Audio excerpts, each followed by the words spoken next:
మనకి classifications of filters వచ్చి 2 types ఉన్నాయి, constant K filter and M derived filter. మళ్ళీ కాన్స్టెంట్ కే ఫిల్టరు ఎం derived ఫిల్టర్స్లో 4 types. మనం ఆ 4 టైప్స్ ఏంటంటే కాన్స్టెంట్ కే లో పాస్ ఫిల్టరు, కాన్స్టెంట్ కే హై పాస్ ఫిల్టర్, కాన్స్టెంట్ కే బ్యాండ్ పాస్ ఫిల్టర్, కాన్స్టెంట్ కే band stop filter. Same అదేవిధంగా ఎం derived ఫిల్టర్లో కూడా ఈ 4 వస్తాయి అన్నమాట. సో దానికి ఒక చిన్న బేసిక్ కాన్సెప్ట్ ఉంది. ఆ బేసిక్ కాన్సెప్ట్ నేర్చుకుంటే దెన్ అది లో పాస్ ఫిల్టర్ అయినా, హై పాస్ ఫిల్టర్ అయినా, బ్యాండ్ పాస్ ఫిల్టర్ అయినా, బ్యాండ్ స్టాప్ ఫిల్టర్ అయినా it will be very easy to draw the diagrams and explanation. Okay, so ఇక్కడ మనకి బేసికల్గా లో పాస్ ఫిల్టర్ అయినా, హై పాస్ ఫిల్టర్ అయినా, band pass filter అయినా, band stop filter అయినా T network T configuration or otherwise pi network pi configuration అనేది కామన్గా ఉంటుంది అన్నమాట. ఓకేనా, సో అంటే లో పాస్ ఫిల్టర్లోను టీ నెట్వర్క్ని, లో పాస్ ఫిల్టర్లోను పై నెట్వర్క్ని, సేమ్ అదేవిధంగా హై పాస్ ఫిల్టర్లోను టీ నెట్వర్క్ని అండ్ పై నెట్వర్క్ని డ్రా చేస్తాం అన్నమాట. ఓకేనా, అయితే ఇక్కడ బేసిక్ కాన్సెప్ట్ ఏంటంటే ఇక్కడ ఒకసారి మీరు అబ్జర్వ్ చేయండి, ఇది యాక్చువల్గా లో పాస్ ఫిల్టర్ అనమాట. ఈ లో పాస్ ఫిల్టర్లో మనం ఆల్రెడీ డిస్కస్ చేసుకున్న ఒక బేసిక్ పాయింట్ ఏంటి, ఎక్కడైతే ఎక్కువ ఇండక్టర్స్ వస్తాయో అది కూడా సిరీస్లో ఎక్కువ ఇండక్టర్స్ వస్తే కనుక అది యాక్చువల్గా అక్కడ లో ఫ్రీక్వెన్సీని మనం గెయిన్ చేస్తున్నట్టు అనమాట. అంటే అది లో పాస్ ఫిల్టర్. ఎక్కడైతే కెపాసిటర్స్ వస్తూ ఉంటాయో సిరీస్లో అది కూడా ఎక్కువగా అది హై ఫ్రీక్వెన్సీ గెయినింగ్ అనమాట. హై ఫ్రీక్వెన్సీ గెయినింగ్ అంటే ఏంటి, హై పాస్ ఫిల్టర్ అనమాట.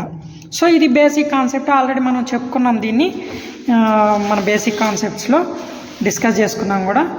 సో ఇక్కడ మనకి లో పాస్ ఫిల్టర్ అయినా, హై పాస్ ఫిల్టర్ అయినా మనకు వచ్చేటువంటిది ఏదైతే ఈ ఇండక్టర్స్ అండ్ కెపాసిటర్స్ ఉన్నాయో ఇక్కడ చూడండి, ఇక్కడేమో 2 ఇండక్టర్స్ సిరీస్లో తీసుకున్నారు టీ నెట్వర్క్లో.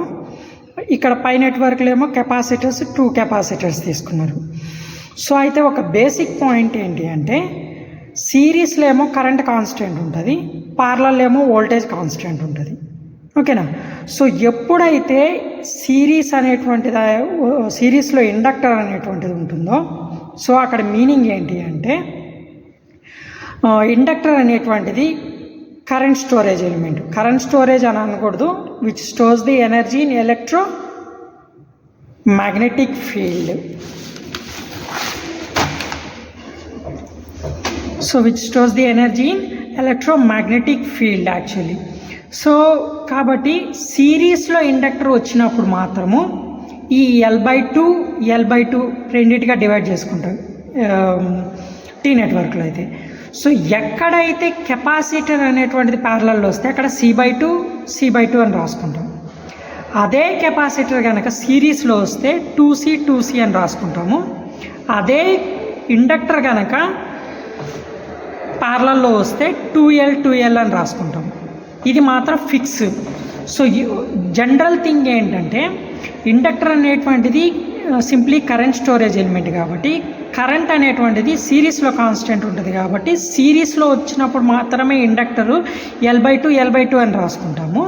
అదే ఇండక్టర్ కనుక ప్యారలల్లో వచ్చిందనుకో, ప్యారలల్లో ఏది కాన్స్టెంట్, వోల్టేజ్ కాన్స్టెంట్, బట్ కానీ వచ్చిన ఎలిమెంట్ ఏంది, ఈ కరెంట్ స్టోరేజ్ ఎలిమెంట్ కాబట్టి అక్కడ డబల్ అయిపోతుంది అనమాట ఇండక్టెన్స్ 2L. అదే కెపాసిటర్ అనేటువంటిది ప్యారలల్లో వచ్చిందనుకోండి, ప్యారలల్లో వోల్టేజ్ కాన్స్టెంట్ కాబట్టి ప్యారలల్లో వస్తే C/2 అని వస్తుంది. అలా కాకుండా సిరీస్లో వచ్చిందనుకోండి కెపాసిటర్, సో కెపాసిటర్ అనేటువంటిది వోల్టేజ్ స్టోరేజ్ ఎలిమెంట్ కాబట్టి బట్ కానీ అది ప్యారలల్లో రాకుండా సిరీస్లో వచ్చింది కాబట్టి డబల్ అయిపోతుంది అనమాట, 2C. దానికి ఒక బేసిక్ కాన్సెప్ట్ ఉంది అనమాట. ఆ బేసిక్ కాన్సెప్ట్ ఏంటంటే ఇక్కడ మీరు గమనించినట్లయితే ఇక్కడ చూడండి, ఇదేమో ఇండక్టివ్ ఎలిమెంటు, ఇదేమో కెపాసిటివ్ ఎలిమెంటు. ఇండక్టివ్ ఎలిమెంట్లో మనం వోల్టేజ్ తీసుకున్నట్లయితే ఈక్వేషన్ ఏమొస్తుందంటే V = L/di/dt. ఇక్కడ కెపాసిటర్లో తీసుకున్నట్లయితే కనుక కరెంట్ వస్తుంది అనమాట. కరెంట్ I = C/dV/dt వస్తుంది. అదే కెపాసిటెన్స్ ఈక్వేషన్ అయితే C = Q/V వస్తుంది. ఈ ఈక్వేషన్స్ వదిలేసేయండి, మెయిన్గా ఈ 2 గుర్తుపెట్టుకోండి. ఇక్కడ ఇండక్టెన్స్ అనేటువంటిది సిరీస్లో వస్తే కనుక ఏమవుతుంది, ఎన్ని ఇండక్టర్లు వస్తే ఆ ఇండక్టర్లు రెండు కూడా యాడ్ అవుతాయి అన్నమాట, సమ్ అవుతాయి అన్నమాట. అదే పార్లర్లో వచ్చినప్పుడు ఏమవుతుంది, 1/LT equal to 1/L1 plus L2, 1/L2 అవుతుంది. 1/L2, this one is 1/L2, 1/L2 అవుతుంది అనమాట. సేమ్ అదేవిధంగా కెపాసిటర్లోకి వచ్చేటప్పటికి, సిరీస్లోకి వచ్చేటప్పటికి 1/CT equal to 1/C1 plus 1/C2 అవుతుంది. పార్లర్లోకి వచ్చేటప్పటికి CT ఈక్వల్ టు సమ్ అవుతుంది అన్నమాట, C1 ప్లస్ C2. ఒకవేళ ఇంకా ఎక్కువ కెపాసిటర్లు వస్తే C3 అవుతుంది, C4 etcetera up to CN అనమాట. సో ఇక్కడ మీరు గమనించినట్లయితే ఇండక్టర్లో ఏదైతే సమ్ అవుతుందో ఇండక్టెన్స్ సిరీస్లో, కానీ అదే కెపాసిటెన్స్లో పార్లల్లో సమ్ అవుతుంది. పార్లల్లో 1/LT equal to 1/L1 1/L2 అయితే ఏది ఇండక్టర్ అనేటువంటిది, అదే కెపాసిటర్కి వచ్చేటప్పుడు సిరీస్లో 1/C2 1/C1 ప్లస్ 1/C2 అవుతుంది అనమాట. ఓకేనా?